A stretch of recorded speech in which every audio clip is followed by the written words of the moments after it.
Hi friends, आज तुमच्यासाठी खूप आनंदाची बातमी आहे, आनंदाची गोष्ट आहे की तुमचा जो अभ्यासक्रम आहे त्या शैक्षणिक वर्ष 2020-21मधून कोरोनाच्या वैश्विक महामारीमुळे तुमचा अभ्यासक्रम हा वगळण्यात आलेला आहे। तर मित्रांनो, 12वीचा प्रत्येक विषयाचा अभ्यासक्रम हा वगळण्यात आलेला आहे आणि तो अभ्यासक्रम कशा पद्धतीने वगळण्यात आलेला आहे त्याबद्दलचा आज आपण चर्चा करणार आहोत।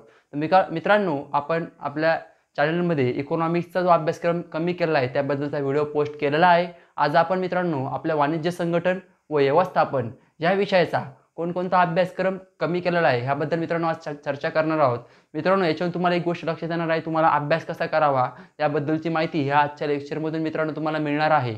आणि मित्रांनो, आपल्या सिलेबसचा म्हणजे आपल्या वाणिज्य संघटन व व्यवस्थापन ह्या विषयाचा 8 टॉपिकचाच अभ्यास करायचा होता आणि 8 टॉपिकमध्ये मित्रांनो आपल्या अजूनही प्रश्न काही कमी केलेले आहे, म्हणजे अजूनही आपला मित्रांनो सिलेबस कमी झालेला आहे। ही खूप तुमच्यासाठी आनंदाची गोष्ट आहे। तर मित्रांनो, आता आपण आपल्या टॉपिककडे वळूया। त्याआधी मित्रांनो, तुम्ही जर चॅनलला नवीन असाल तर चॅनलला सबस्क्राईब करा, बेल आयकॉनला क्लिक करा आणि पुढचे लेक्चर बघण्यास विसरू नका। तर मित्रांनो, आता आपण आपल्या टॉपिककडे वळूया।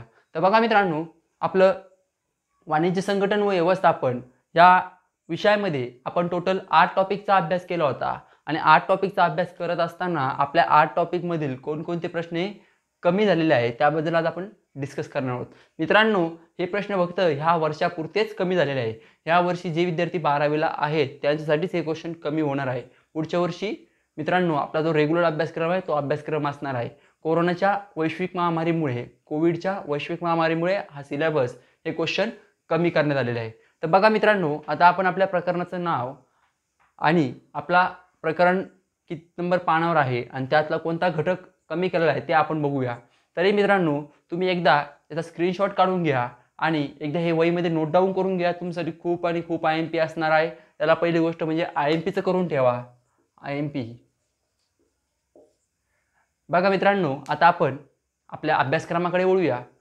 आपला पहिला टॉपिक आहे मित्रांनो व्यवस्थापनाची तत्वे।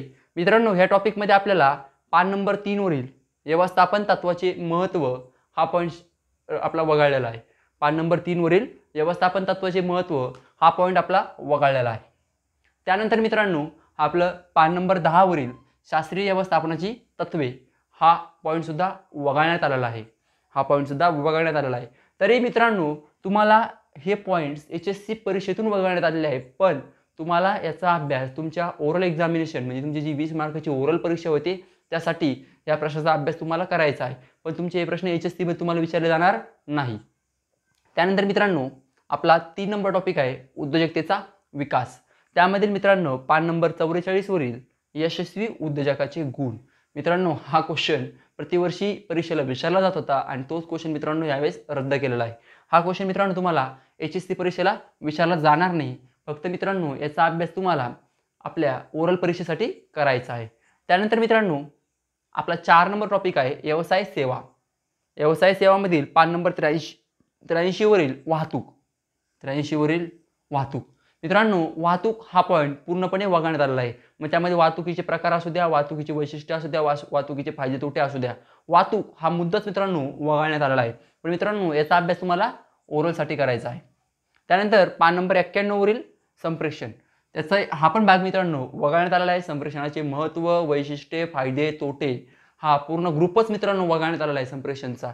त्यामुळे मित्रांनो याचा अभ्यास तुम्हाला फक्त ओरल एक्झामसाठी करायचा आहे।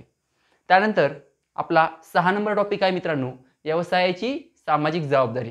मित्रांनो, व्यवसाय सामाजिक जबाबदारी ह्या टॉपिकमध्ये या प्रकरणामध्ये पान नंबर 141 वरील व्यवसाय नीतिशास्त्र हा भाग आपला वगळण्यात आलेला आहे, कमी करण्यात आलेला आहे, पण याचा अभ्यास आपल्याला ओरलसाठी करायचा आहे। म्हणजे हा व्यवसाय नीतिशास्त्राचा ग्रुपच वगळण्यात आलेला आहे। मग त्यामध्ये व्यवसाय नीतिशास्त्राचे महत्त्व असेल, व्यवसाय नीतिशास्त्राची वैशिष्ट्ये असेल, व्यवसाय नीतिशास्त्र म्हणजे डिटेलमध्ये तुमच्या व्यवसाय नीतिशास्त्राबद्दल जी काही माहिती असेल ती वगळण्यात आलेली आहे। त्यानंतर आपलं 7 नंबर प्रकरण आहे ग्राहक संरक्षण। ग्राहक संरक्षण प्रकरणामधील मित्रांनो पान नंबर 154 वरील ग्राहक संरक्षणाची गरज आणि महत्त्व हा भाग हा पॉईंट वगळण्यात आलेला आहे। मित्रांनो, याचा अभ्यास फक्त तुम्हाला ओरल एक्झामिनेशनसाठी करायचा आहे। कशासाठी मित्रांनो? ओरलसाठी। आणि त्यानंतर मित्रांनो 157 पान नंबरवरील ग्राहकांच्या जबाबदाऱ्या हा पॉईंट सुद्धा वगळण्यात आलेला आहे। याचा अभ्यास तुम्हाला ओरल एक्झामिनेशनसाठी करायचा आहे। आणि आपलं शेवटचं प्रकरण आहे मित्रांनो 8 नंबर विपणन. ह्या प्रकरणामधील 177 पान नंबर, ही पेज नंबर मित्रांनो आपल्या टेक्स्टबुकमधील आहे. 177 पान नंबरवरील विपणीचे प्रकार हा भाग तुमचा वगळण्यात आलेला आहे. अशा पद्धतीने मित्रांनो आपल्या सिलेबसमधील हा भाग एवढे क्वेश्चन्स एवढे प्रकार आपले वगळण्यात आलेले आहे. तरी मित्रांनो याचा तुम्ही याचा स्क्रीनशॉट काढून हे सर्व वहीमध्ये नोट डाऊन करून घ्या तुमच्या वाणिज्य संघटन व व्यवस्थापन ह्या विषयाच्या. याच्यावरून मित्रांनो तुमच्या लक्षात आले असेल की कोणता भाग आपला वगळण्यात आलेला आहे. त्यामुळे तुम्हाला आता कोणते प्रश्न इम्पॉर्टंट असणार आहे तुमच्या लक्षात येईलच आणि त्यावर आपण लवकरच कोणते इम्पॉर्टंट क्वेश्चन आहे आणि जे प्रश्न सतत वारंवार HSC परीक्षेमध्ये विचारले जातात त्या क्वेश्चनवरही आपण एक व्हिडिओ मित्रांनो बनवणार आहोत. तरी मित्रांनो पूर्णतः तुम्हाला रिक्वेस्ट आहे, तुम्ही जर चॅनलला नवीन असाल तर चॅनलला सबस्क्राईब करा, बेल आयकॉनला क्लिक करा आणि पुढचे लेक्चर बघण्यास विसरू नका. थँक्यू.